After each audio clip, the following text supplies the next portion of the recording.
Party people, what is up? Hello, hello, hello. Uh, it is your favorite kitchen witch and my, as always, phenomenally gorgeous host. Super villain. That too. That too. We pick little names to go underneath our uh, video, and this tells you that we've totally started to think on the same wavelength. Mine says Queen Bee, and yours, Lav, Zombie queen. Zombie Queen. So Zombie queen. there you go. And I think yours was Public like the last one. Mine was boss witch, and yours was, Wicked Witch. It was yeah, Wicked we were Witch. both witches. Yeah, I own it. Um, Public service announcement for all of you listening to this. San Francisco 49ers are the NFC champs. We're on our way to Go Taylor Vegas. Swift. You said go Taylor Swift? Yeah, You want Kansas City to win? I'm just supporting love, man. I'm just supporting love. I think my heart broke. I think I actually wait, that's the right side. Wrong. Sorry, wrong side. You're Yeah, heartless. You definitely. can't have a I broken heart. That's true. That's true. How can something break that I haven't had in years? Um, I'm ready. If you're not football fans, and you're probably all happy that the season's over. If you are football fans and you're not Niner fans, you're probably happy the season's over. I don't know. I'm a hockey So fan, so hockey's still going until October, guys. Much better sport. um yeah, I don't know, do they still let them fight? Because I saw one match and this It dude like really whacked depends the on hill. where they're at. It really depends on where they're playing at and the rest. Because they're not stocked in heat anymore. I don't know where they went, but I went to one, and boy, they just whacked the shit out of each other with those sticks. And I was up and cheering. I was all excited, and the guy sitting next to me, he looks at me, and I sit back down. He said, you're cheering for the wrong team." I said, "Oh, I'm not cheering for a team. I was just cheering because they was beating the hell out of each other."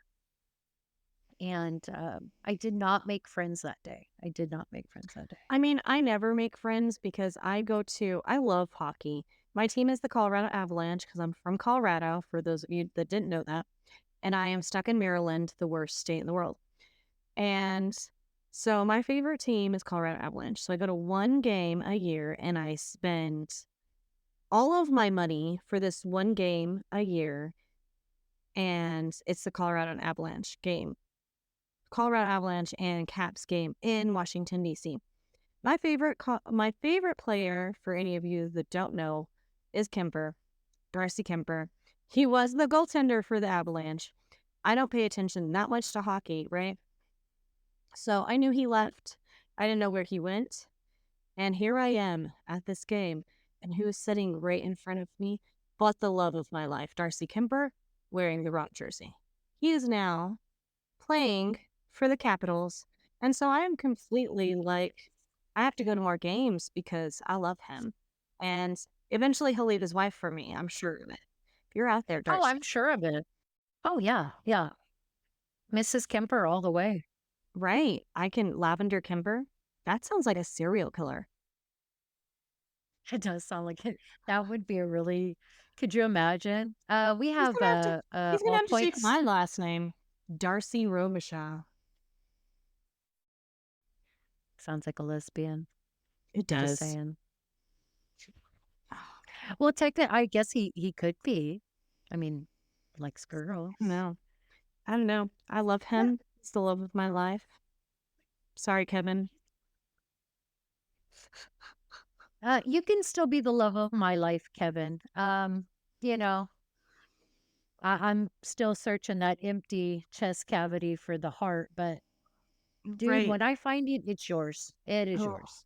all yours. All yours. Uh, and for those of you with us that don't know who Kevin is the amazing host of Where the Weird Ones Are. Um, we tease a little bit, but we both have mad, mad respect for Kevin. He's a phenomenal interviewer. He's just a great guy, and he's not afraid to tackle the strangest, the more serious, And or just the the hard wackiest. topics. Yeah, he will go after them, um, hook, line. He is not afraid. So we encourage you, please look up Where the Weird Ones Are on YouTube, on Spotify, probably pretty much wherever you get your podcasts from. Mm-hmm. Yep. It's totally worth And while listening. and while we're on shout outs, I just want to do one more quick shout out. Um, this is to Amanda, David, Rachel from One Nothing.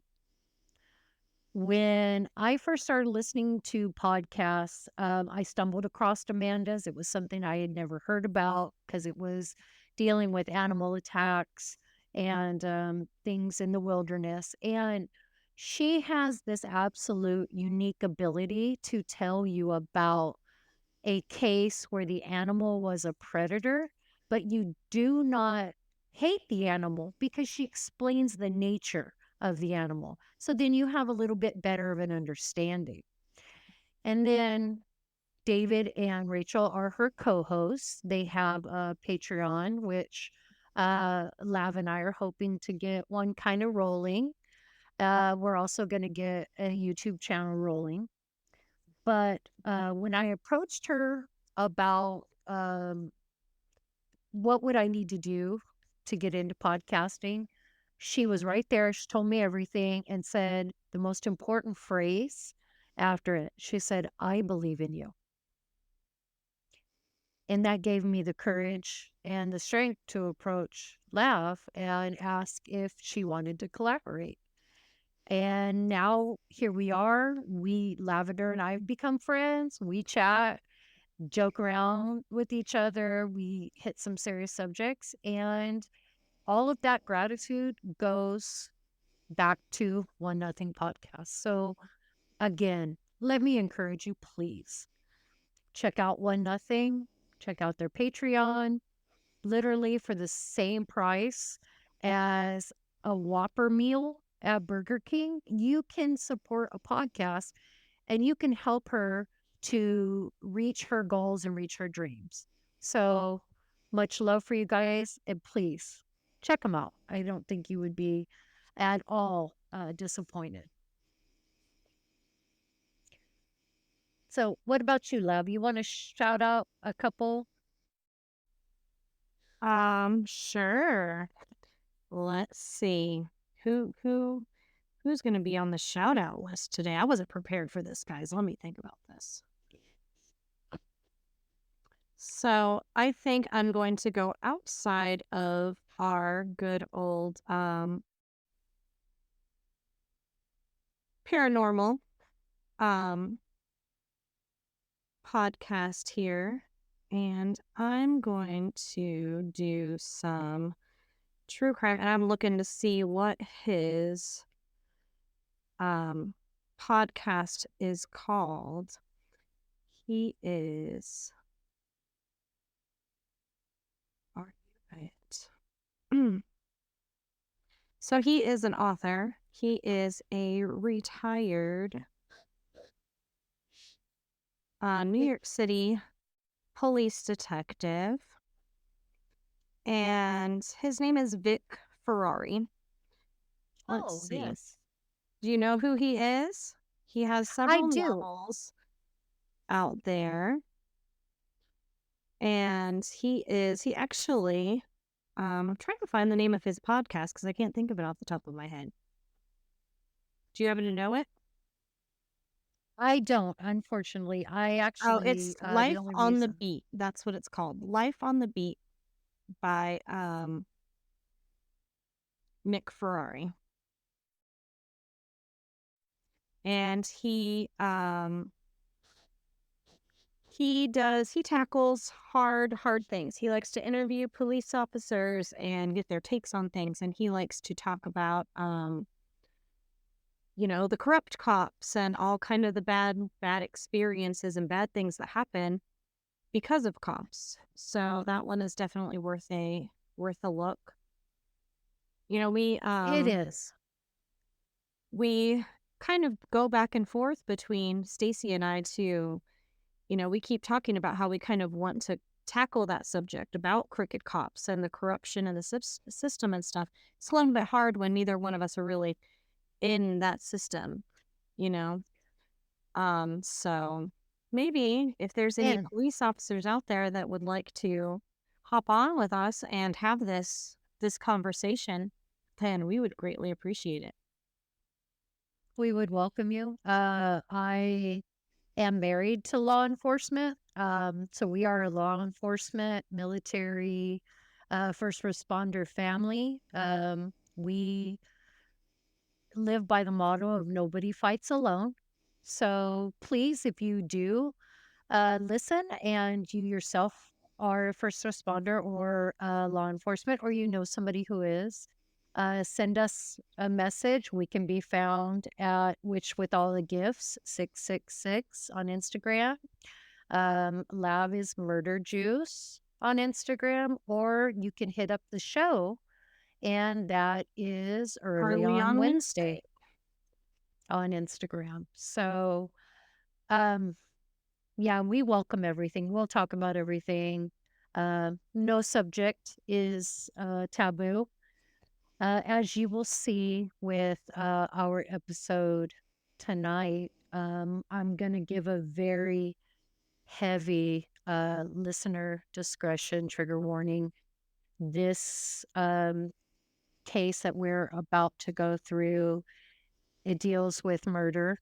It deals with sexual assault, and it deals with mental illness and children. So, if these are subjects that y- you don't want to be a part of, we will not be um, upset if you turn off the episode here and just catch up with us for one of our other ones. All Ready? right, let's dive in. But before, I just have to ask this because I have my 49er jerseys, and I would wear one every Sunday or Monday we played. And so I wore my Brock Purdy number 13 to watch the game. And then because we won in that last few minutes, I wore it to work the next day. And I work with a bunch of Cowboys fans.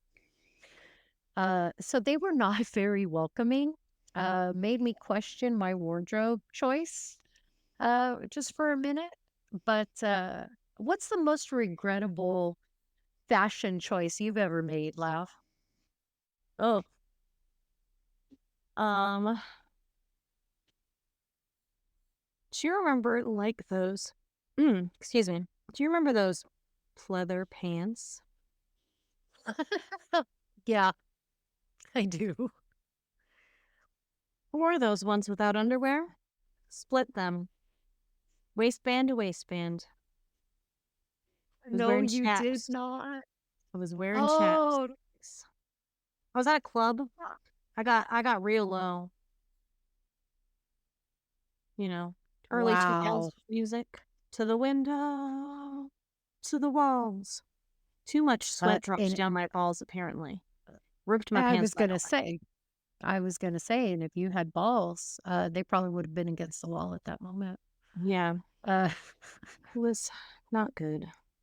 um, your kitchen witch is a plus size goddess. I've been a plus size goddess my whole life. So if I had wanted pleather pants, I would have had to show up at the upholstery shop and tell them to strip a couch for me. Well, Um, I'm a thick queen. That booty's there. I was gonna So say pleather something, but pleather I'm pants gonna. are very difficult to get on, for one, and even more difficult to get off when they're only a portion of them, in case anybody wants to know. Um, yeah. Uh, So, but yeah, I basically wore pleather chaps to the club. how many phone numbers did you get? You I'm know, just I'm curious. really not that popular with the dudes.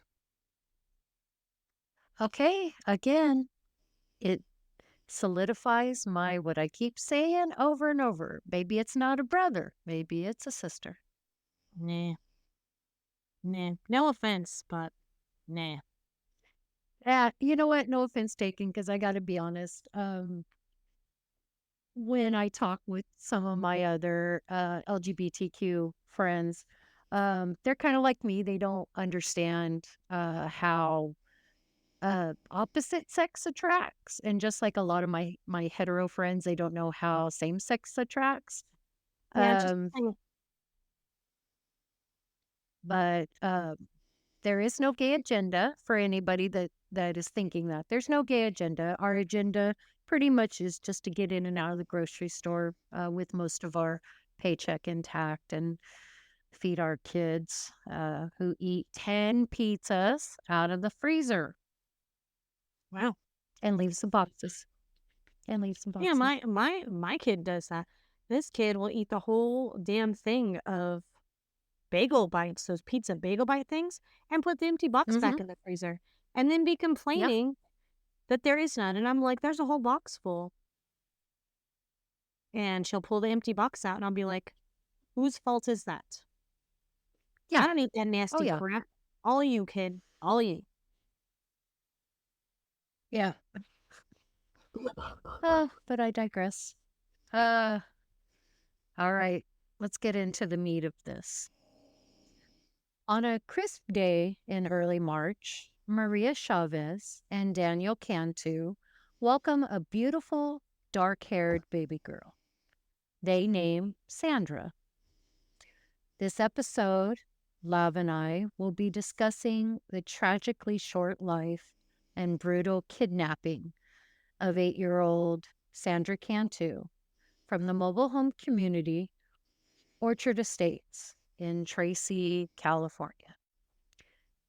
Okay. When you catch the episode that we did with Kevin on Where the Weird Ones Are, we talk about Tracy as there's quite a few mysterious murders and things that are starting to show up, and it all started with this case. Um, Sandra enjoyed the life of a rambunctious adolescent. She was carefree, wild. She resided with her maternal grandparents, her mother, and her 3 older siblings. After school, on March 27th, 2009, a dark cloud would befall this radiant little girl. A dark cloud in the shape of a 28-year-old Sunday school teacher by the name Oh, of Sunday Melissa school. Huckabee. Melissa, a woman? Mel- Melissa Huckabee. Hmm. Oh, I was not expecting a woman. Um, I respect all spiritualities, religion, beliefs. I respect you all. I don't uh, practice them, but I do respect them. But this one had a little bit more tragic spin on it, considering that this perpetrator potentially was a Sunday school teacher. Right. It always makes it the worst. It's a definite do as I say and not as I do type situation. Returning home from playing at a friend's house after school, Sandra is seen on the surveillance camera mounted just above the front door of her grandparents' home, skipping whimsically towards the mobile home. Okay. And not long after, Sandra leaves again to play with a friend in the community. When Sandra had not returned home by almost 8 p.m., her mother, Maria, called to report her daughter missing. Okay. Do we know how much time had passed? Because it was 8 p.m. What time did she leave? Literally minutes after she returned home. So, it's about little over 3.5 to 4 hours. Okay. A huge search effort consisting of canines, ATVs, the CHP, along with the San Joaquin County Sheriff's Mounted Patrol, scoured the area looking for the missing girl. Eventually, a $22,000 reward for information would be issued. Um, I have learned through different cases that I've researched, different people I've spoke to. Um, for some people, their own mama will sell them out for $22,000 reward.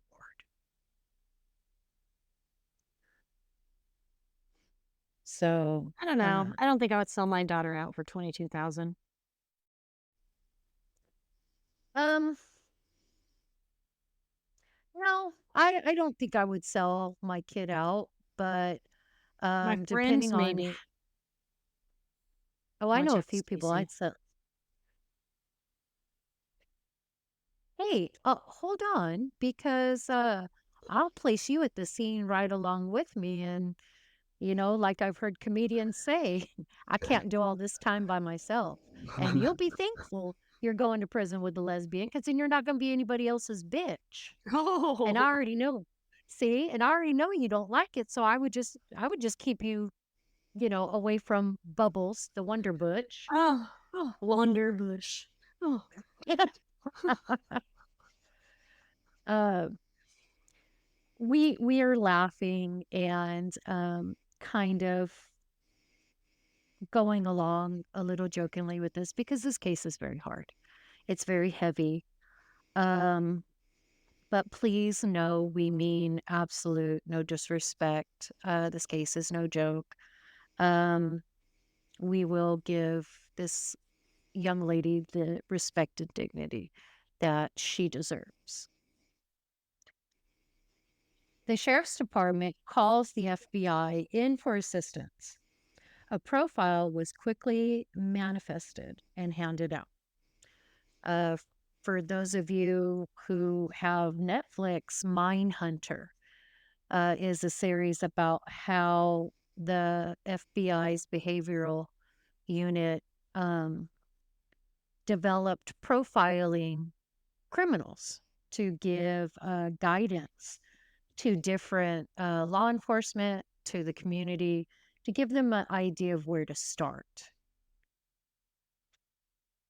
The profile told law enforcement and other searchers to be on the lookout for a white male between the ages of 25 and 40. This male will have had a criminal record for crimes committed against children. Sounds logical. right. So that's a wide range, though, for the age 25 to 40. That's a lot. Mhm. And if you think about it, it's kind of basic because it's like, okay, well, you've got about a what 15-year span of age. He's going to be Caucasian, and he's going to have committed crimes against children. Right. Um, if you guys are listening to this, true crime is not new to you. So we all know that not every perpetrator is a white male. A candlelight vigil for little Sandra brought several community members together, hoping for a lead, a clue, anything that would point them in the right direction. A 28-year-old Sunday school teacher would give law enforcement just that. Melissa Huckabee approached a sheriff and an FBI agent with a note she had just found. It said, and spelled incorrectly, stolen suitcase, Cantu, Bacati Road, and Whitehall. Witness. The stolen was spelled Stoln. Okay. Okay. Huckabee arrives at the sheriff's department to answer further questions surrounding the note she had found. Detectives start getting a bad feeling about Melissa Huckabee. Like I like to call my spidey sense, had started tingling. During her interview, the initial interview, Melissa begins her tall tale, bragging about how many people have contacted her about the case, about the note. She let them in on how popular Sandra was in the mobile home community and how unpopular her own daughter, Madison, is. She told the detective that Cantu played with Madison, but would always boss her around. What 8-year-old kid doesn't? Okay.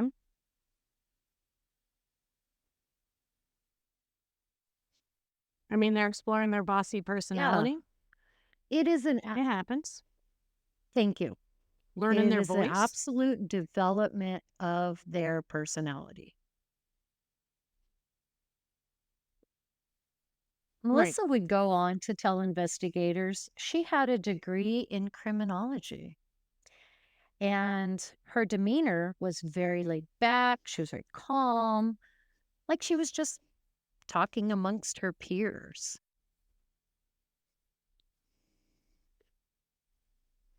Yeah, Hmm. criminology. Interesting. That will come into play. I mean, I have a I don't have criminology a degree. criminology degree. I took forensics along with my psychology degree. And the only reason I did that is because it was very interesting. But it's not something I just go around and tell people, especially in the middle of a case where a child's been kidnapped. Oh, hey, by the way, I know a lot about forensics. You want to talk about it? Ridiculous. On April 6th, a suitcase is found after the routine draining of an agriculture pond. Can you guess where the location of this pond is?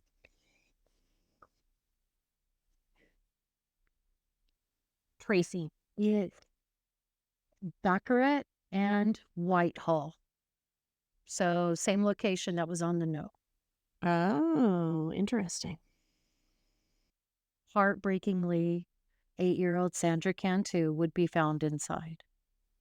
The medical examiner's report tells the story of sheer brutality. This shining star's little body had been beaten and broken. She had been sexually assaulted by a foreign object and then smothered. Her cause of death would be asphyxiation by homicide. Wow. Toxicology would show large amounts of sedative, alprazolam, better known by its brand name Xanax, in her blood. My only hope is she was completely unconscious and totally unaware of what was happening to her. So my question is, if she was so sedated, why beat her? That usually happens when the victim is fighting back, Mhm. which if she's sedated, she wouldn't be fighting. Not at all. And especially um, a large amount of Xanax showed up. So I have taken Xanax And I'm not ashamed to say this, I am a 220-pound, 5'6" woman, and one knocks me out. So it is unimaginable how much has been given to this child. But even less than half a tablet would have made her completely unconscious. Right. I mean, I've never taken Xanax, so I don't know. But I mean, she's at 8 years old, less than half your Mhm. weight. So that would make sense that, the dosage would be And significantly smaller. also, this report told a story of just rage, utter rage, just completely taken out on this tiny, she was a very small Hmm. Well, little girl. I wonder what the family did, like what the parents did to piss this person off. That's what I'm thinking, because kids generally don't piss an adult off to that extent, unless it's the parents and the parents of the murderers. But this sounds to me like this was kind of like revenge or done to her parents.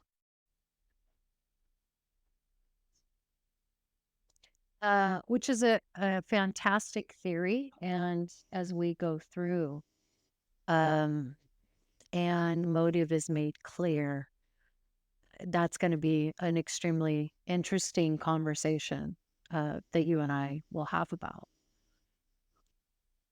5 men from Cantu's mobile home community would be investigated and released. But something kept nagging in the back of Detective Good old Bauer's Bauer. mind. So he circles back to, yep, to Melissa Huckabee. It would take a little over a week for sheriff's detectives to question Huckabee again. She had been admitted to the hospital for swallowing razor blades. Was she trying to commit suicide? Eh, yes, she Oh, was. I'm not even sure how to process this. Well, the look on your face just a second ago was perfect. When I read that, my first thought is, "Oh God, what the hell? How angry with yourself do you have to be to ingest these razors?" I I mean,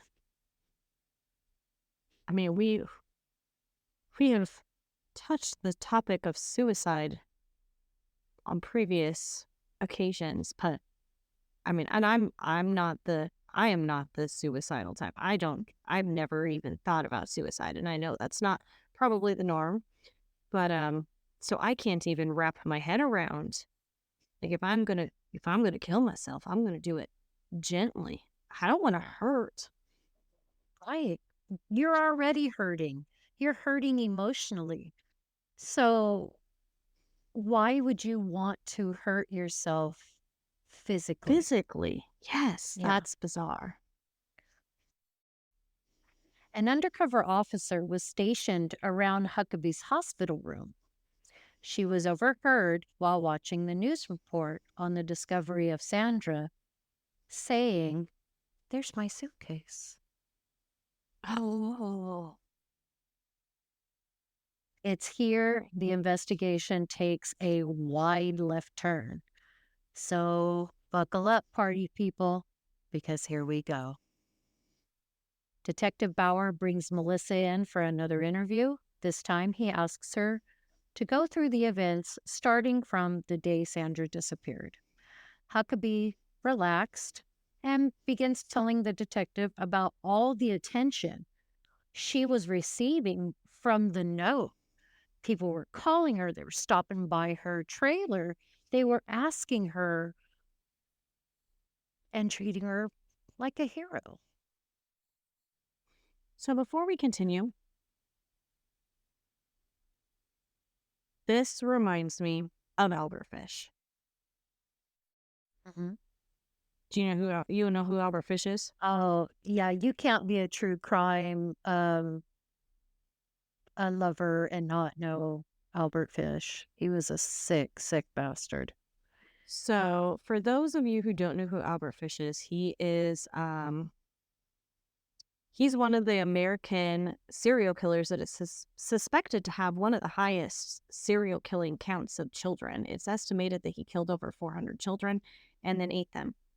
Mhm. This was in the early 1900s.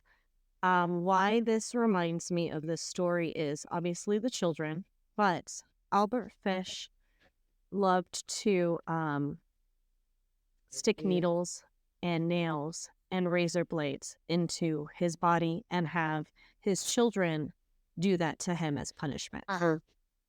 So I wonder if there is some sort of mental illness connection between him and the Sunday school teacher. Like maybe they have the Uh, same problem. there, there is definitely some, similarities, but also I'd like you guys to keep in mind, Otis Toole. For those of Okay. you not familiar with Otis Toole, he was an American serial killer. And when he was finally captured, he admitted to hundreds of murders, and more than half of them couldn't even be substantiated. But he loved to, oh, you guys found a body in Tennessee? Yep, I killed her. Oh, you found a body in Florida? Yep, I killed him. He was also linked into the murder of Adam Walsh. For those of you that know about America's Most Wanted, John Walsh had his son kidnapped and Mhm. decapitated in the 80s. Um, and that's a real thing. People admitting to crimes they had not even a finger in. They didn't even they see it on the news and they immediately go and turn themselves in because they want that That attention. attention. Hmm. Um, which I don't understand because I freak out when a highway patrol gets behind me and starts pacing me.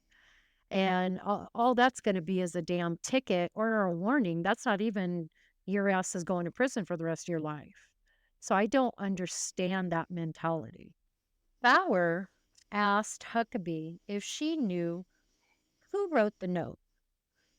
And he asked her this a few times and he kept pressing her on the note and also let her know that the camera mounted outside of Sandra's family home caught Sandra walking toward Melissa's mobile home.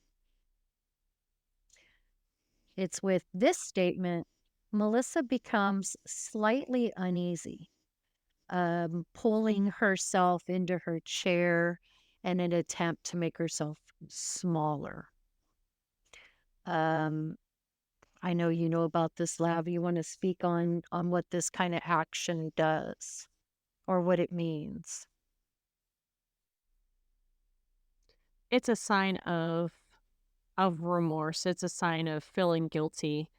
It's a sign of wanting to you're subconsciously drawing your body in and making it smaller, trying to hide yourself. You're trying to conceal something. You're trying to subconsciously Yes. trying to make yourself not visible, which is something that actually police officers are usually trained on catching these sort of clues and these sort of body languages in interviews and interrogations. So we shall see if the cops pick up on it. Definitely. And also too, for anybody that has studied like who's studied police, been to the police academy, or like myself, I'm very lucky to be married to a sheriff. And her and I discussed this a little bit, and she said that interrogations are actually completely scripted. When that detective or that investigator walks into the interview room, they know exactly what they have. They know exactly what they're looking for. And they know exactly what they need that suspect to say and do to move forward with either a conviction or a release or a discovery. And Detective Bauer was no different. In an interrogation technique commonly used with suspects is to leave them alone in the interview room, um, with the camera rolling. Um, The camera rolling. Anybody disciplining a child or had been disciplined as a child, the worst phrase to hear is, I want you to sit there and think about what you've done. And that's what he did. He wanted her to sit there and think about what was going on. Detective Bauer tells Melissa he'll be right back after another investigator called him away. What was brought to their attention was a text message that had been sent to Maria Chavez, which is Sandra's mother, and it was from none other than Melissa Huckabee. And it was sent at 4 o'clock, right after um, Sandra had left the house to go play with another friend. And it said, I don't know if this means anything, but I had something stolen today. And Xander had just left there. Mm-hmm. Says, uh, she um she had been gone from her family home probably no more than 5 or 10 minutes. But is she implying that Sandra stole it? Is that why she's sending it? No, what it seemed like to me is that she was building kind of not so much an alibi, but kind of an alibi that, oh, hey, I had something stolen. And then Okay. when the suitcase showed up, Oh, okay. I'm catching what you're putting down. there you go. Yep. So Melissa, But why would she text like I don't understand why she would text them. Like out of all the did she send this to multiple people or just to her? just to her, Or do we know that? just to her. Yeah, that's suspicious. Like it'd be different if you texted all of the kids in your summer class, summer school, who was like, "Yo, like, I'm something was stolen from me today," and you texted to them all, but just to the one family. Yeah, not smart. Not a smart killer. Or you actually report it to the police. Right. But who's going to report? I would not report a suitcase. I had, once I had my whole underwear drawer stolen, underwear and all. They didn't just take the underwear out, they took the whole drawer, and I didn't report that to the police. The hell are they going to do with the whole drawer? I mean, they took all the underwear too. I didn't have any panties. Okay, well that part I They took understand. the whole drawer. The whole drawer just gone. Just gone. That's And I didn't report that to the police. yeah. Um, because I don't think somebody would think. Hindsight, like, I don't think somebody's going to but a suitcase, immediately, no. yeah, immediately go, oh, someone stole my suitcase. It's going to be like, where the hell did I put that damn thing? Exactly. No, that's how I would be. I'd be like calling my friends, like, "Did I let you borrow my suitcase?" Mm-hmm. And how would you even know it was missing unless you're going on a trip? Yes. Yes, absolutely. She is left alone for 5 or so minutes, not very long, in the interview room, and she becomes very agitated. Her body language begins to show fear and anxiety. When Detective Bauer returns, he has some evidence to share. During a search of Huckabee's residence and vehicle, a notebook with the exact same paper was found in Melissa's bedroom. On that notepad were indentions of the last thing written on that pad. I'm a very heavy handed writer. Stolen. Stolen was spelled wrong. That's right.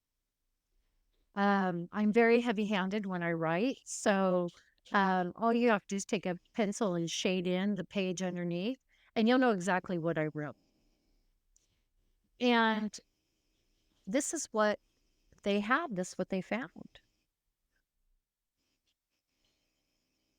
The note mysteriously found by Huckabee was there in the indentions. As well, sheriffs find a sticky note in the glove compartment of Huckabee's car with the location Sandra was found at.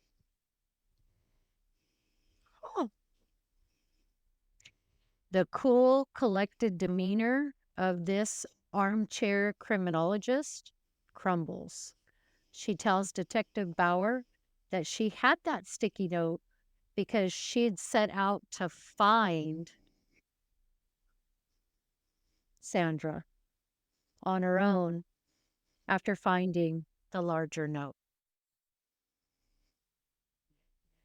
and that was her excuse. Was her That was her reason. Melissa begins to weep softly, telling Detective Bauer, she hid the sticky note in fear of being incriminated. I've got news for you. The fucking notebook that the note was written on in your bedroom incriminated you. The sticky note in your car just backed it up.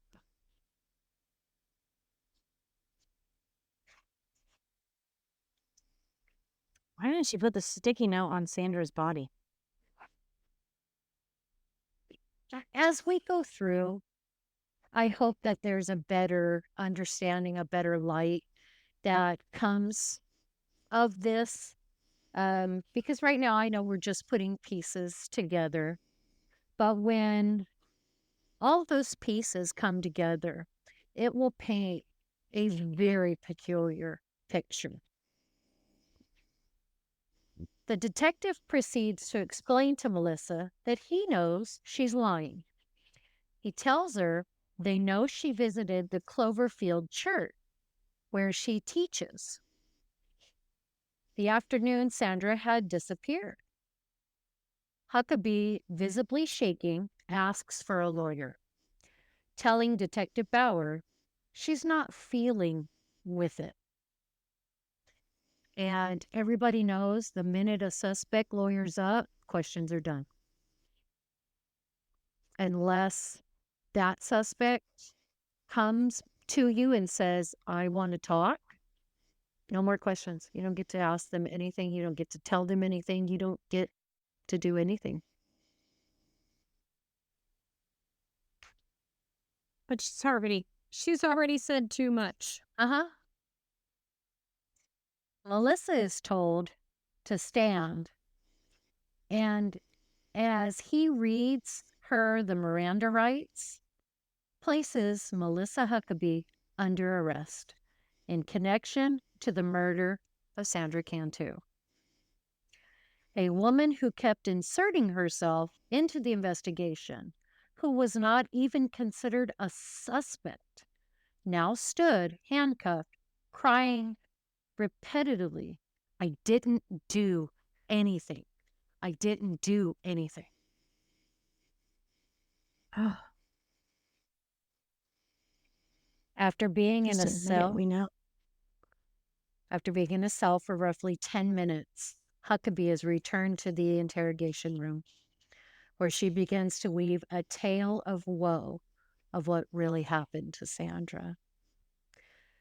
Detective Bauer interrupts her as she denies being at the church with Sandra. Melissa begins to ask questions about the investigation, and everybody knows commonly this is fishing. She's fishing for information. She wants to see what they really know.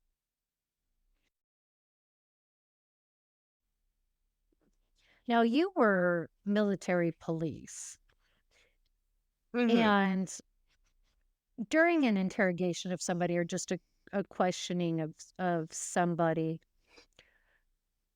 how would you respond to them asking you questions back as to what you're asking them? I would completely ignore them. I would act like they didn't ask me anything and just continue on. That's a good tactic, and especially because I can see that building more anxiety and tension in that person because they don't know what you know. So they don't want to reveal something new that may say. Right.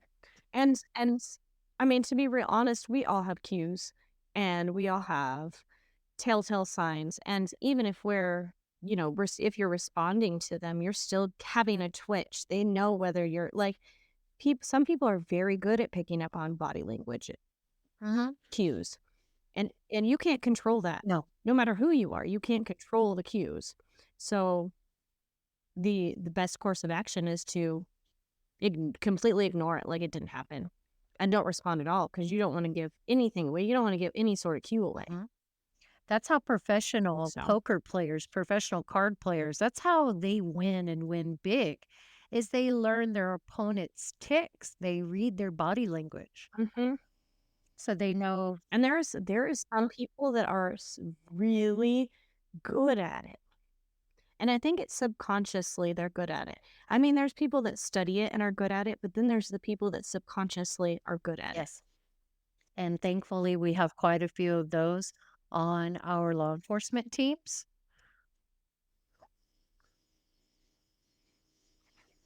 Detective Bauer is about to drop an atom bomb on Huckabee's story. A retired Marine and his wife witnessed Melissa's vehicle at the pond Sandra was recovered from. Detective There's a witness. Detective Bauer relayed a conversation the witness had had with Melissa. Quote, They even talked to her? mhm, quote, Oh, Lord. he asked if you were okay, end quote. Melissa, looking down, says, quote, I told them I had to pee really fast. I mean, that's legitimate. It's legit. Huckabee. There is times on road trips, too many sodas or too many coffees. Mhm. Oh, no. Hey, mama taught us to squat. I'm not even going to deny that. Yeah, I agree. And It's the country girl coming it out. is. And in this area, I know this area pretty well because with my job, I do go out to Tracy quite a bit and the roadways in between. So the area that they're talking about is solid orchard. It's solid agriculture. There's no houses, there's no businesses for a good 20, 30 miles. So it would be very legitimate that she would pull over and go pee out in nature. It could happen. Right. Right. I mean, yeah, that's not, to me, if somebody told me that and they're out in the middle of nowhere, oh, yeah, hell yeah. Okay. Got you, Yep. girl. Gotcha. Huckabee starts out by telling the detective that she has blackouts due to the large amount of medications she takes. Looking down and crying softly, she says, I quote, it was an accident. I can't live with myself. I should just die, end quote. Earlier, Detective Bauer had shared with Melissa that Sandra was skipping towards her home, but stops and proceeds to walk towards Huckabee's place. Melissa tearfully tells Detective Bauer, that Sandra was behind her car hiding because she likes to play hide and seek with Melissa's daughter. So she's gone now from I don't know anything to, well, I did see her and she was behind my car. And she has blackouts and she's sorry. I want to know what medication this bitch is on. Oh, we will get there. We will get there. Because she really needs to talk to her prescribing doctor because that should not be happening. Regardless of what medications you are on, if you are blacking out, you need to talk to your doctor. That Your medication should not be making you do or you're taking Period. more than is prescribed, which sounds like that. Exactly. Sounds like that's what was going on here. She goes on to say that Sandra hid in the suitcase while Melissa was in. That she said was missing and stolen. That's right. Uh, when Melissa had gone back inside looking for her keys and her cell phone. I don't go anywhere, not even the bathroom, without my cell phone. So walking out of her house to get into her car and she doesn't have her keys and she doesn't have her phone. The phone I can understand. The keys to me, because I live in the middle of nowhere. I leave my keys in my Jeep all the time. Now I have to bring them inside because I'm telling the whole world this. But I leave my keys in the Jeep all the time. And on the rare occasion that they're like in my bag or in my pocket and they do get brought inside, I go out thinking that that's where they are, is outside in the Jeep. And I get out there and go to start it and I have no keys and I have to come back inside. Okay, So that makes sense. That makes sense. I lock everything up like I live in Fort Knox because I lived in South I Central. mean, well, my Jeep is a soft top, so if somebody wanted to get in there, they can easily. So might as well leave it open. I don't leave anything worth anything in there Is it a stick shift? because all you have to do is, yeah. I knew. I just knew it. I won't drive anything that's not a stick. I mean, I used to drive a Bearcat and stuff in the military, and I don't like it, honestly. So I used to drive a Bearcat and stuff in the Navy. And so, that's kind of where I learned. I mean, my dad taught me how to drive a stick shift because I learned how to drive on his truck, but I never drove anything until the military. From there, and then I relearned, and I actually hate it. I'm lazy. I would much Okay. rather have an automatic, to be real honest. Oh, yeah. Really? Um, I don't know. I like the idea that not very many people can drive a stick, so I agree with that. that kind of, I do agree with that. makes me And feel a like little my truck that I superior. had was an automatic, and I would catch myself with my hand on the gear to like shift. And there would be a couple times just like Mhm. absent-mindedly like throw it in neutral or something. And I'm like, shit, we're on the highway. We're gonna die. So Oh yeah. I push I push imaginary clutches all the time when I drive my wife's car. do you? But yeah, I honestly prefer an automatic just because I'm lazy. I get that. So Huckabee says, quote, when I came out 15 minutes later, Sandra wasn't around. Continuing on, Melissa now states her suitcase was no longer on the driveway, if it had been there at all. She admitted to driving to the church, but stated she was bewildered as to why her suitcase was in the back of her car. Vacantly, Melissa tells the detective that she was taking it out, but it was very heavy. So she's gone from someone stole my suitcase to, oh, my suitcase was on the driveway and Sandra was playing hide and go seek to Why not the suitcase outside? Even if the kids are playing hide and go seek, why would you let them take a suitcase outside to hide in? That makes absolutely no sense. and I'm sure like a lot of you guys that are listening with us, you're starting to try to put these pieces together and it does not make a damn bit of sense. It goes backwards, it goes over itself, um, it contradicts itself, but I'm going to again right here, I'm gonna restate the trigger warning because we're about to get heavy, you guys. Melissa will exclaim, "She was in there." Again, she yells, "She was in there." With the investigator in the interview room and many others behind the camera, described how pale Sandra was as she wasn't breathing. Melissa tried CPR. She splashed the body with water and even shook her. Before we continue, the thing that blows me away is she honestly tried to convince seasoned investigators that she couldn't possibly know this air quotes stolen suitcase ended up in her car. But not only that, with a deceased child inside. I don't I don't know.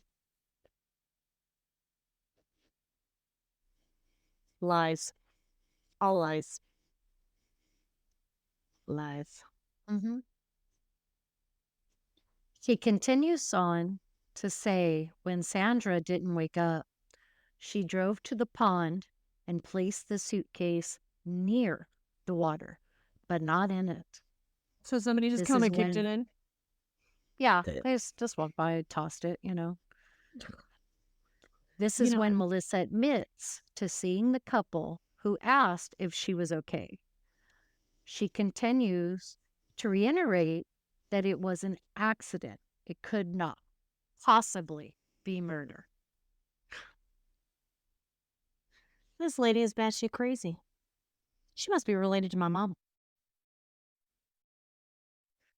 Yes. Um, the just I learned this very young as a kid. When you start lying, you have to cover up. And like we said with Jolly Joseph, You have to keep is it lying to just keep the lie going. that's right. You have to build brick by brick this lie that is going to get bigger. It's going to get out of control. And you're not going to be able to substantiate anything from this lie. There is some really good liars that get away with stuff, though. She's not one of them Only for s- by any means, no, but no, only for so long.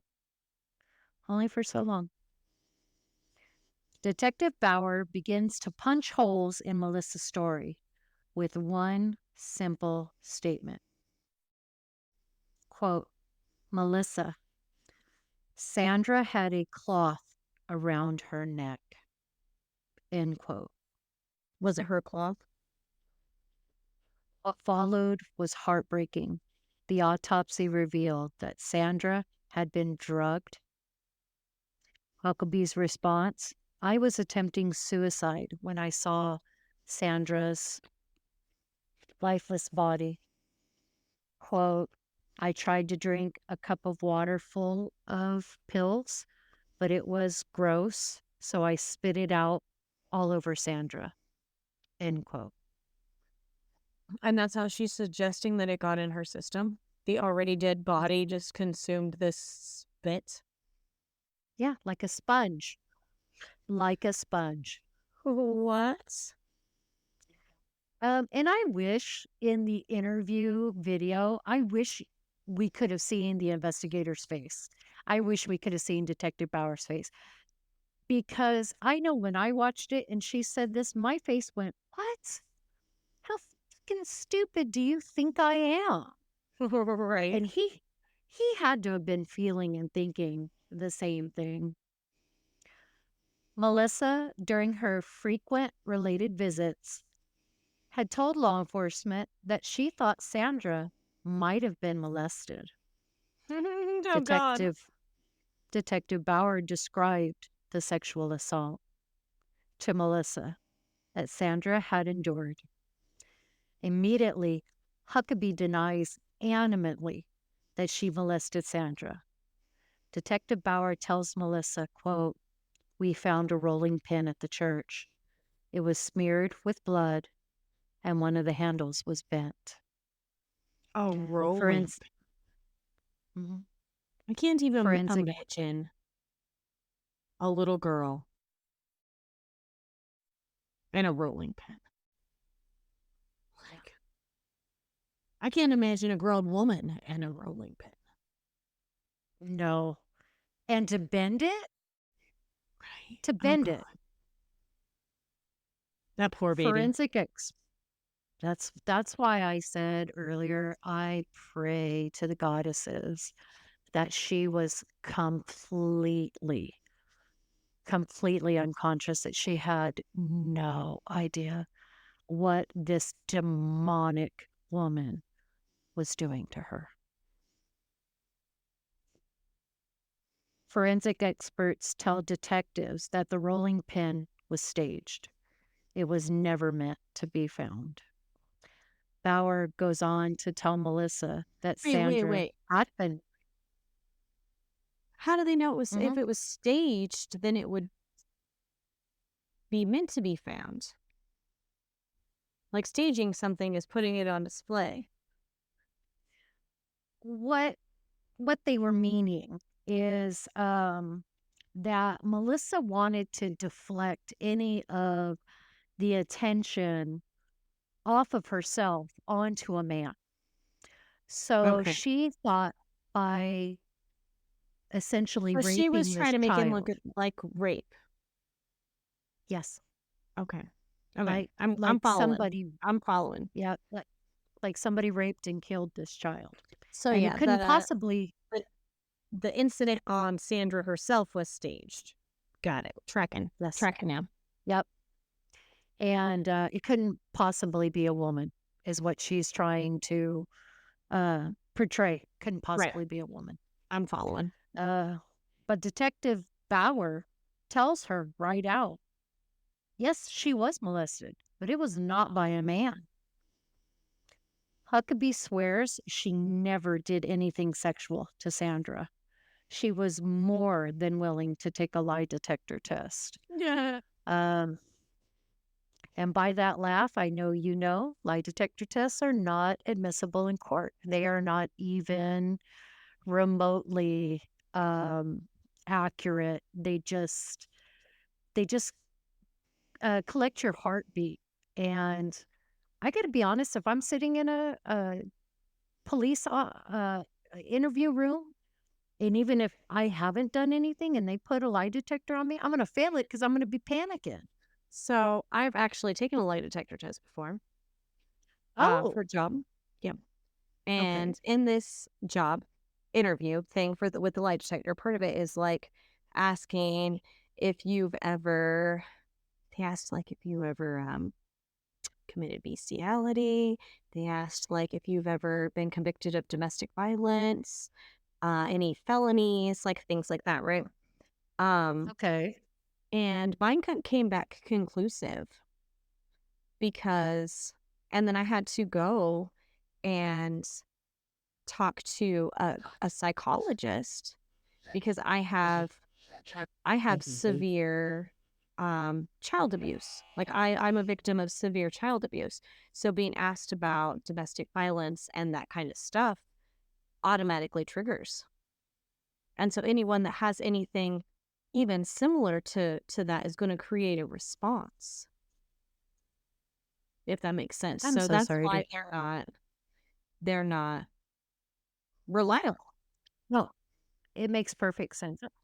Yeah, it makes perfect sense. And I'm so sorry you had to go through that. Um, Nobody. Well, I mean, I didn't accept the job because it didn't pay nearly enough, but I did like even though my lie detector test came back unconclusive. Um, and then I explained to him, because then they ask, they know when they're conducting these lie detector tests, they know, and they're like, um, you responded with a no.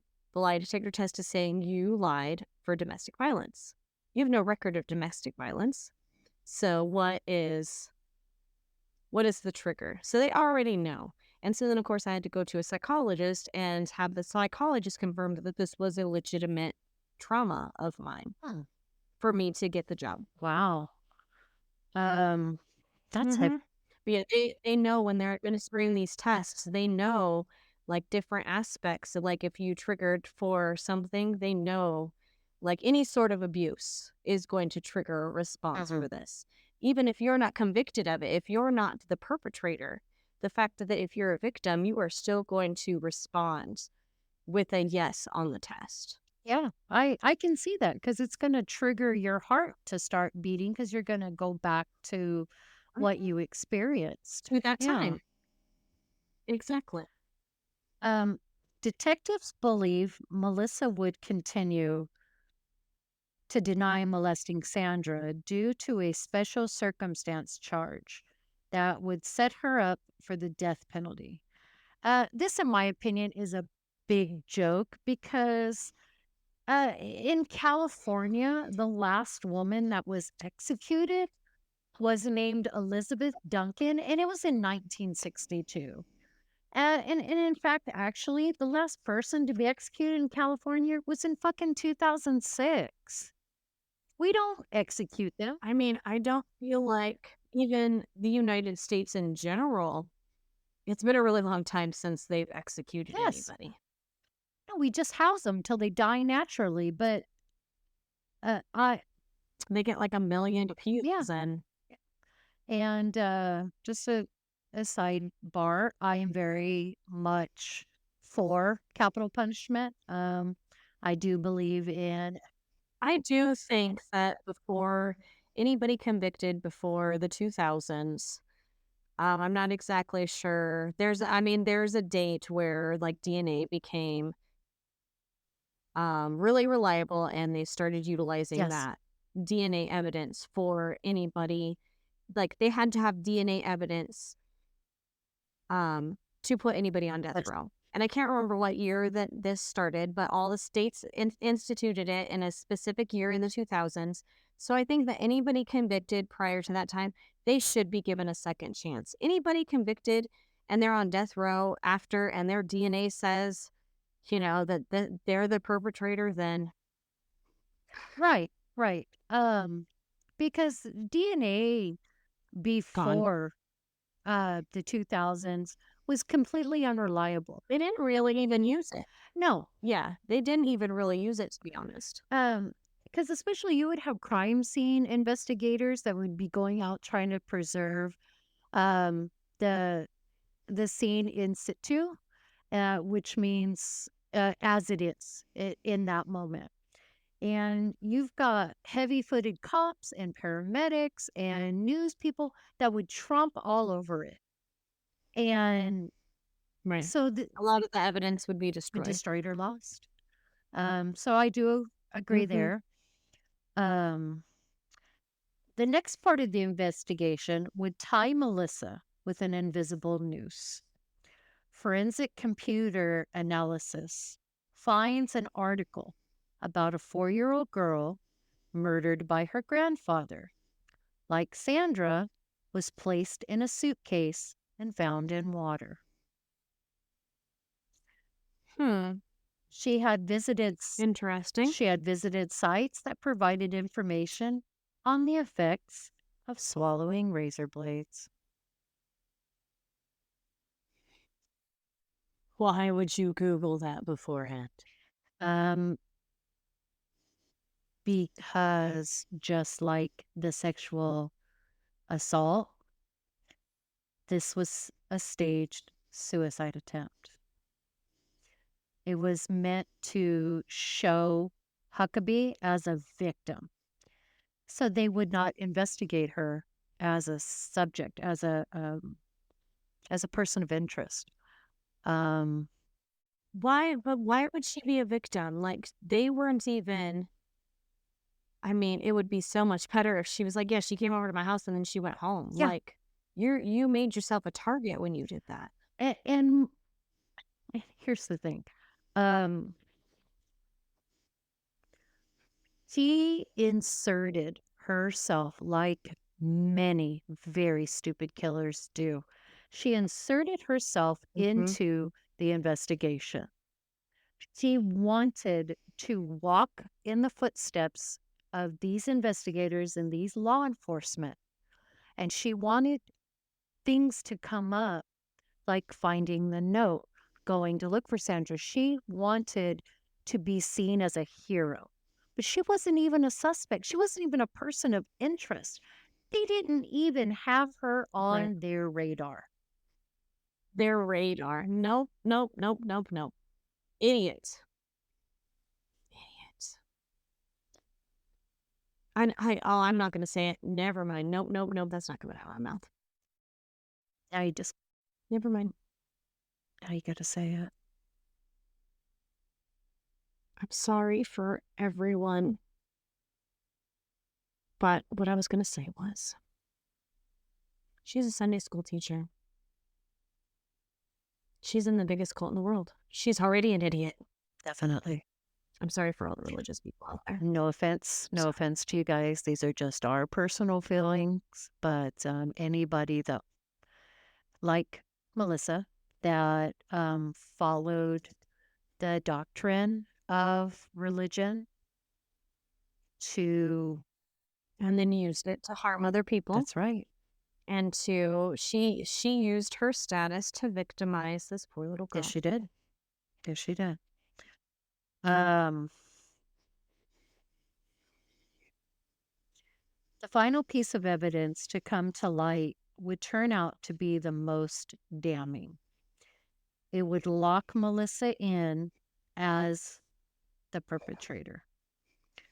Huckabee had been investigated just a year earlier for drugging a 4-year-old girl from the mobile home community, as well as her ex boyfriend.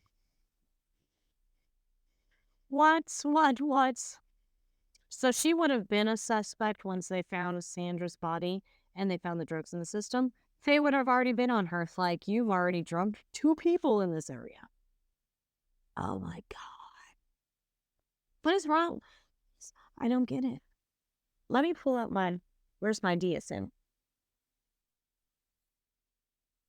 Oh yeah, Gonna you're gonna diagnose. need it because we actually have coming up. We do have. I went through my DSM, and this will tie everything up rather neatly as well. In a plea deal with the San Joaquin District Attorney, Melissa Huckabee pleaded guilty to first-degree murder and kidnapping. Huckabee, to this day, still swears she did not molest Sandra Cantu. Part of the plea deal was to drop the sexual assault charge.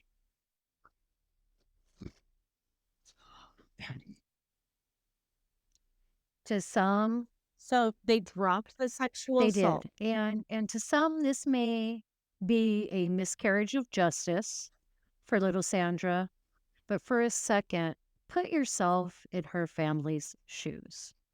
To convict Huckabee on all charges, a lengthy trial would take place where every frightening, hurtful, and disgusting action Melissa committed would be told in graphic detail. Wow. Sparing the family and still ensuring a life sentence without parole is still justice. Although no one, not even Melissa Huckabee herself, knows why this bubbly 8-year-old was targeted. Detective Bauer believes Huckabee so badly wanted, if not needed, popularity and attention. So much that she willingly sacrificed Sandra Cantu to receive it. This case is littered with red flags. I It listed them is. because as I'm going through and doing the research, it's like, oh, check mark, that's a red flag. Check mark, that's a red flag. All of these things, if they would have been addressed and they would have been not ignored,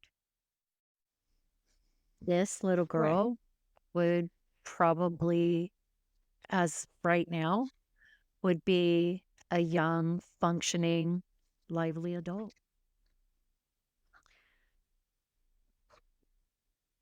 So When did this happen? How old would she be?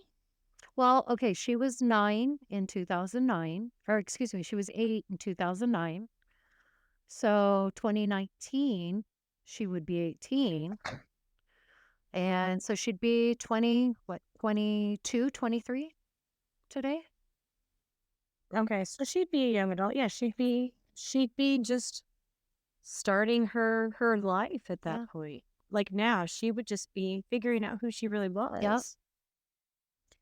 So the first red flag, at least to me, is an 8-year-old little girl walking home alone and around to others' homes alone. Where is mama? Where is grandma, grandpa? Where are these older siblings? Why is this baby walking around by herself? Right. The second, another big one, a man from the mobile community who had been questioned by law enforcement and let go because he didn't have, any he didn't have a hand in the murder of Sandra, um, had been investigated for kissing a then 6-year-old Sandra on the lips at the community pool. These first two red flags scream, where the fuck are the adults in her life? Where are her parents? Right. Dad didn't live in the home, but there were a ton of other people in her home. Why is she at this pool alone? Why was this man able to kiss her at 6 years old? Our daughter Right. at 11 and 12, if I even saw an adult female, it didn't matter what your gender was. If I saw someone I thought was too old talking to one of our kids, I became mama bear real fast. My chest puffed up. And first words out of my mouth are, what the fuck are you doing talking to my kid? They were never out of our sight. Never. So the third one, criminology 101. Watch the crowd. Who's involved? Involving themselves in the investigation. This is classic predator behavior. Huckabee texting Sandra's mother about the stolen suitcase. Um, During the vigil, where there's at least 50 to 100 people, Melissa's the one to find a note alluding to Sandra's kidnapping. How distraught and agitated the FBI agent said she was when she approached him and the sheriffs with the note. How did it just happen to be her suitcase used in the disposal of the body and her finding the note? It's too many coincidences.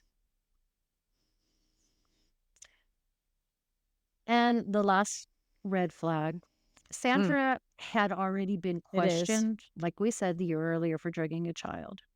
I get in the middle of traumatic situations, little details can be missed. Witnesses are not always reliable, but this is no little detail.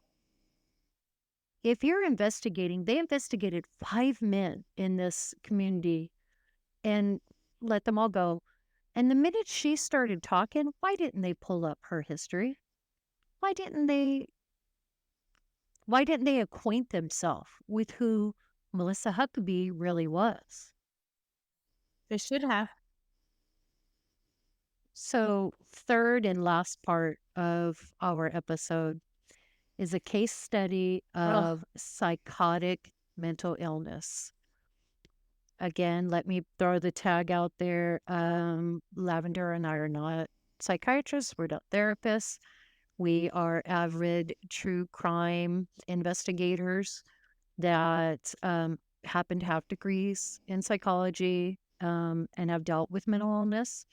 So we're not diagnosing her. These were diagnoses that was given to her already. Melissa Huckabee had been diagnosed with three very heavy mental disorders. Um, I'm gonna guess one is a personality that's disorder. number one. You want to go for number two? Um, I'm gonna say an impulse disorder. Schizophrenia. Number three, you're on the right track. Oh man. Oh, it's hard. Let's say bipolar. Ah. Now, guys, I did not tell Lavender ahead of time about this. When we bring our episodes to you, the one who it's No, their I didn't even episode, know that. we don't share I didn't even information know back and whether forth this was a true because we crime, a want the paranormal, raw, or anything. We don't know until we get here what's going on. And we hear it just like right? you guys are hearing it. I do work in mental health. Mhm. Yeah. I do work in mental Because health. we I have a enjoy that master's degree in raw. psychology. My specialty is severe mental illness, which all three of these things that I just threw out are typical diagnosis that I see every day. So it's very easy for me to hear this story and be able to recognize some of these behaviors with the clients that I work with on a regular basis.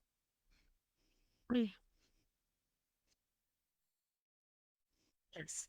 I have a master's in psychology as well. I have a bachelor's in sociology. When I worked for Los Angeles County, I was the person that the sex offenders would come to Oh, that's a hard see job. when they were either trying to get out of jail or avoid going to jail. Yeah. I Okay. did their evaluations. And in 10 years, there were only 2 that I ever, thought had been, um, had been accused incorrectly. It is a common Which misconception that is women do women not actually sexually women abuse. sexually They abuse are not just as rapists. much as men do. It's just unreported, and They absolutely it do. doesn't get it. Women just kind of get turned the blind eye to, like it's not suspected of women, but it is just as common for a woman to be a sexual type offender as men, if not more, because they get away with it. Men at least have the Absolutely, fear of getting caught. Women don't. and the way right. Um, in our society, we have what's called rape culture. So anybody who doesn't know what this means, it is where sociologically we are supposed to teach our girls and our women what to do to not get raped. And then what comes out of that now is we need to start teaching our boys and our Well, men before not you to rape. finish this, on But the I'm flip telling side you of that, we guys teach from women the how to use their sex appeal to get what they want. And that is also a form of sexual manipulation. yes, And that is a form of sexual abuse.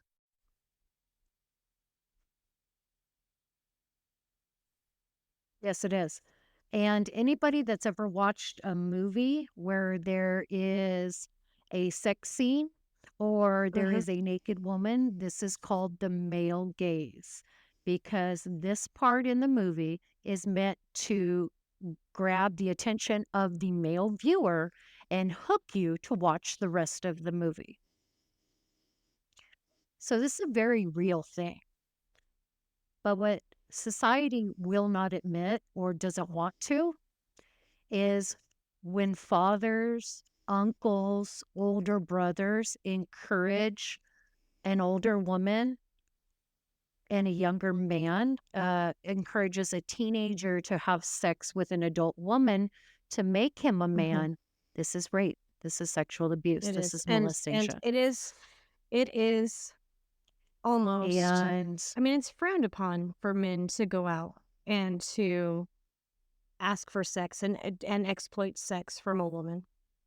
It is frowned upon, but you see women all the time going into places and showing their boobs off, and I mean, we joke about it, but that is a form of sexual manipulation. yeah, It really is, and that is a form of abuse,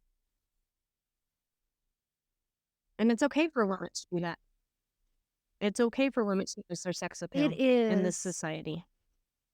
Exactly. It is. It is a complete double standard where if you had a young, good looking man who approached an older, wealthy woman and wanted a relationship with her, then he's disgusting because she's older. But she, she's hot. She's well desired because somebody 20 years younger than her wants to be with her. But if you flip that around It's completely and a frowned upon. younger woman Yep. does it with Completely an frowned older upon on man, both sides. she's a gold It's digger. gross because he's going after a young Yes, woman, she's a gold digger or she's a and trophy. I mean, y'all get And you she's a guys gold get digger dad because she's bods, going after his money. and we get sex appeal, even trade. I mean, I gotta have a Yeah. 6 pack and a badumped dump Yep. here. I have to work a lot harder. And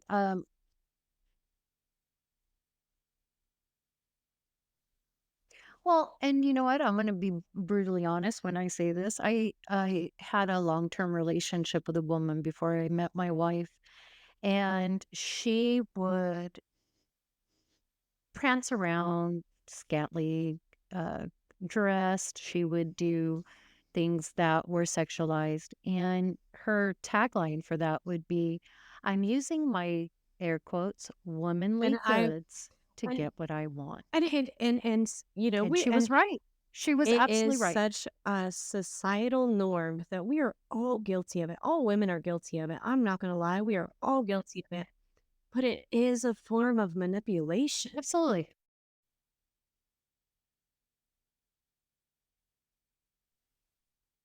Yeah.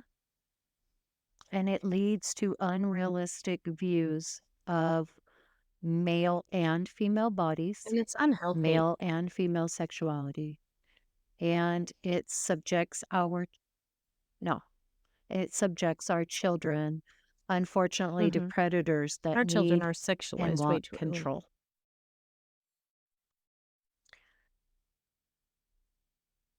They are. They are. The DSM offers the following explanations. So we'll start with borderline personality disorder. The first axis is patient will demonstrate emotional instability, unstable feelings of worthlessness, insecurity, impulsivity, and impairment of social relationships. That just And screams borderline Melissa personality Huckabee. disorder is Absolutely also screams it. in the family is schizophrenia. So I'm really not surprised that she has both diagnoses because they are very, very similar.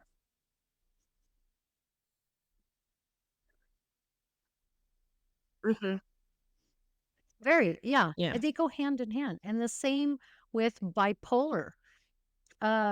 when you're it's also known as manic depression.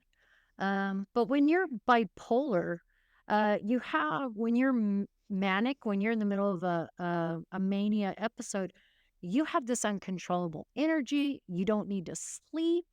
Um, it gives you a Basically, you're very very distorted sexualized. reality. You have a very And then the um opposite, sexualized isn't the right word. You're very very like you have a very um like sexual connotation. Like you're wanting sexual energy when you're manic. yes. Uh, and it's because everything, all of your impulses and all the things that you want are completely unsatiable. You cannot get enough sex. You cannot get enough food. You cannot get enough alcohol. You can't get enough exercise. Whatever you use to express that energy in a manic episode, you can't get enough of it. Absolutely. And this is also where you see a lot of methamphetamine use because your psyche can't stop going, but your body has to. So a unorganic substance has to be entered into here to make the body go as fast as the brain is going. Um, but the opposite side of that is a shift, and it's a very dramatic shift into low energy, no motivation, lack of interest in everything. You don't want to eat, you don't want to sleep, you don't want to shower. You you just want to hibernate. And this can go on for weeks, go on for days. It's very rare that it goes into month long, but days and weeks, it's pretty easy. So then for schizophrenia, the DSM tells us that it can mimic normalcy, excuse me, but eventually demonstrate a faulty perception of the world around them, possibly due to a barrage of audio and visual hallucinations. You can always tell when somebody is having an audio um, hallucination because someone can tell you they hear voices, but Right. it's a schizophrenic's So body language that will tell you most schizophrenics are there's actually three what's different going there's on. tactile, which is feeling, and then there's Mhm, audio and mhm, visual. So most of the time it's real to them. mhm, So most of the time when you're witnessing an episode with a schizophrenic, they're engaging in a conversation with somebody that's not there. They're talking to somebody and they're having a full on conversation with somebody that you can't hear. Or they're mhm. watching something and you're watching them like if they're watching TV and they're reacting like they're watching a movie and they're seeing it or they're feeling it and they're like backing away or they're trying to brush a hand off. So it is 100% real to them. It's very easy to realize when somebody is having an episode because somebody just doesn't come up to you and say, "I hear voices." It's Yes. it's a very real Absolutely moment not. when you witness it. Um, Stockton, where I work, has a very large homeless population, and I would even risk to say that 90% of that And population are majority of mental health homeless are. patients, and you will see them. Mhm. Because when they Yeah, when they closed down, closed down the and mental these places institutions, were they didn't deplorable, take these don't people anywhere. think that they They were. just kicked them out and they became homeless. And that was in the Yep, 2000s, so it's not like that was that yep, long ago. I wanna and say it was, like, 2008 or 2009 or something. It was not yeah. that long ago.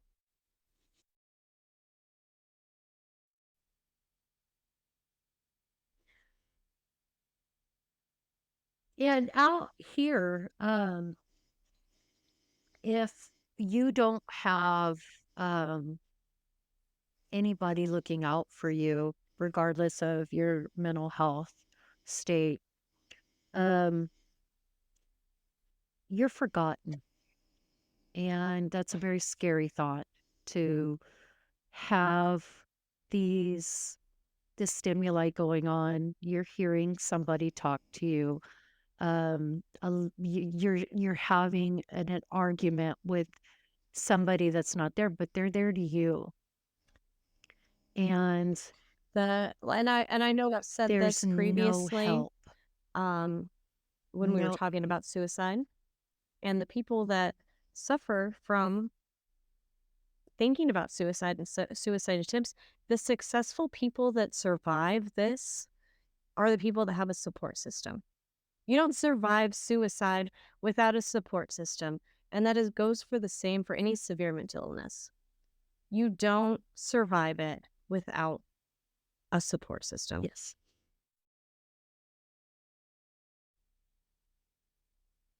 Yes. I am a suicide survivor. Um, I attempted in 2021, and due to my wife, my mother-in-law, um, and a very, very strong um, friend base, I was able to get the help and the support that I needed to have the courage to live another day. Um, so especially it hits for me when uh, Melissa Huckabee researched razor blades and then attempted this, Callous, but it was in callous sword. such Yes. a um, half-hearted attempt. Right. Um, it was nothing but attention. And it's not to say that someone who seriously tries to someone who's crying for attention is one is better than the other. If you're doing anything that you need help for, um, then it's serious and it needs to be addressed. And you There can is a find that in the national show notes. I'll put it in the show hotline, notes. So and it anybody is that if you is dial, having issues, then you can reach out. yes, yes, please, and please do. And the telephone number is 988. And I think about as we kind of wrap this together, um, there was a stunned community. They couldn't believe that this brutal act was committed by a woman who couldn't help herself. Um, or was she truly a cold blooded child murderer? Either way, these all could have been addressed, they could have been realized, and little Sandra Cantu could still be alive today. So if you see something, you hear something, and it's not right, call somebody, let them know, and then follow up. That's the key. It's not only letting somebody know that something's happening that's not okay, but it's following up to see what happened from your report. So, as we wrap up this episode tonight, I give a special blessing, an extra thought to little Sandra Cantu. I hope that the goddesses have taken you into their arms and you are resting well and your energy gets to come back and live your life completely. And as a message to Melissa Huckabee, whatever demons or in your soul, I hope you get help for them. I hope that you are able to live as regular while behind bars that you can. There's no hate in our hearts for you, just a lot of questions. Mental illness is a bitch. It's no joke. And there's no stigma. Don't worry about what others think or feel. Get help, get the things that you need for support, and fight another day. So, we want to thank you guys for riding along this very hard case with us, um, and keeping little Sandra's name out there and keeping her memory alive.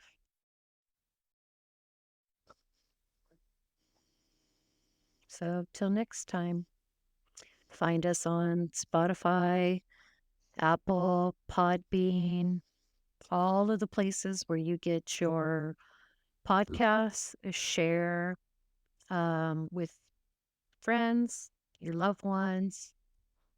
Um,